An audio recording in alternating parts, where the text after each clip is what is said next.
So you might be in a situation where for some reason your iPhone is suddenly not working. Now, what does this mean?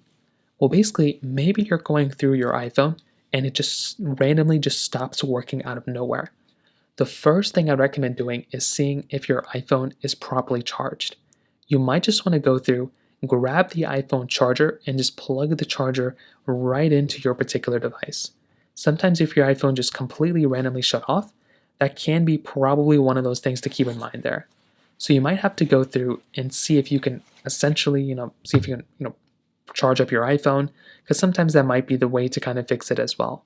So plug in your iPhone, try charging it back up, and that is basically one of the big things I'd recommend doing here. Now, on top of that, if that doesn't seem to be working, the next thing I'd recommend doing for the most part is to try going through and try seeing if you can, see if there's a battery issue going on with your iPhone. Sometimes if there is a battery problem, you might have to take your phone into Apple and have them kind of fix it. Now, another thing you might have to do here as well is to go ahead and see if you can hard reset your iPhone.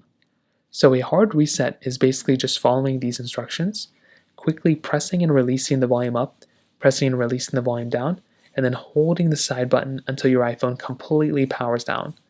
So what it looks like is volume up, volume down, and then hold the side button until you basically see an Apple logo.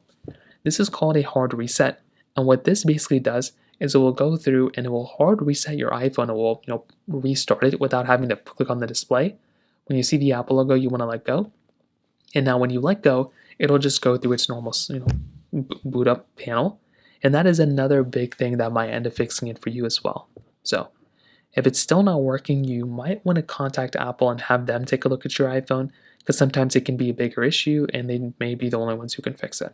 So those are kind of the main ways to kind of think about it. If you have any other thoughts or questions, please let me know in the comment section below. Hit the like button, that'll mean so much, but definitely hit that subscribe button.